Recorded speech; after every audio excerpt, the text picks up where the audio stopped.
From Chicago's #1 news, ABC 7 Eyewitness News at 6 starts right now. We begin tonight with breaking news in the Loop, where a jury has just found in favor of the family of Quintonio LeGrier, who was shot and killed along with his neighbor Betty Jones by Chicago police officer Robert Rialmo. Let's get right to ABC 7's Leah Hope. She was in court, now joining us live. Leah? Showers and storms on Sunday, then it stays hot for Monday, Tuesday, and for the 4th of July. And Kathy, I have to say, I know it's only been a few months that I've been able to sit next to you, but it's been an absolute privilege, and I'm going to miss you. And Alan, I'll see you tomorrow. Yeah, okay, Larry. Yeah, I'll see you tomorrow. Yeah, we'll get back to this. Right. Okay? Thanks, Larry. All right, thank you, Larry. In just a few minutes, though, we're going to have a look back at Kathy's reporting career. And then tonight at 10, a look at her personal side. We'll let you in on a few things that you may not know about her. Be very concerned. And that's sports. Yes, for decades, Kathy's covered Chicago stories and the news that's really impacted all of us. And she's covered issues from presidents to the Pope, floods, fires, all of this while raising her 2 sons. Yeah, it's a resume that is full of experience and truly the realization of a young journalist's dream. It was at a young age that Kathy announced she wanted to be like Barbara Walters. Well, then she went out and made her own distinguished career. I never got her job, but I did get to interview her, and it was probably one of the scariest interviews of my life, because who wants to interview the interviewer? It's actually difficult to imagine Kathy being intimidated by anyone or anything. At heart, she's a reporter, and when she thinks of her career, the memories come flooding back. We were able at that point to look in the tunnel and see the water rushing in. In 1992, Kathy was one of the first reporters on the scene there for the Great Chicago Flood, as it was called, that shut down parts of the city for days. And then there was that horrible fire that roared through the Cook County Administration building in 2003, killing 6 people. And I said, why couldn't you get out? And they said, well, the doors were locked. And that's when we realized, through that interview, that there could be people who didn't get out.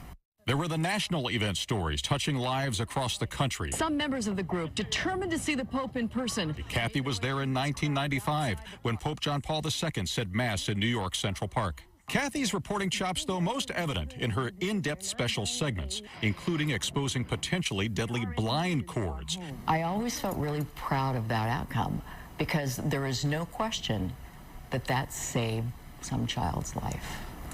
There are still delegates on the floor tonight. But Her political coverage also a mainstay. Over the years, she has covered national political conventions, focusing on the Illinois delegations. A family gets into politics and you become a part of the process. And then there was that one political interview in Hyde Park back in 2004 that proved to be especially significant. Michelle and Sasha and Malia were there, and then he came home. And we did an interview with all of them. And the next day, I remember I was out shopping and I was talking to a guy that I knew, and I said, I think that I met the first African-American president. Last year brought a new chance to cover history with the inauguration of President Donald Trump. this is what democracy looks like. And the massive Women's March the following day. Amazing events all the way through, Kathy, but it's difficult to condense 28 years of amazing work into whatever that was, a minute or so, but it's remarkable. It's so much fun. I mean, it's been so great this week to look back. So this is not my final sign-off tonight. That comes tonight at 10. But this is my final 6 p.m. broadcast, and by my count, which isn't all that good, we've shared nearly 7,000, you and I, dinners together. And I so appreciate the trust and the faith that you put in us and that you have put in me. This guy sitting next to me, he is the best, and know that Alan, Judy, Mark, and Larry will be a really great team. And from now on, I'm going to be doing the same thing that you are, watching them from home. So thank you, and I hope I see you a last time tonight at 10. We'll have a great time at 10, too. Yeah. The party's still on, right? That's right. Okay. That's right. Everybody's enjoying Join us tonight at 10.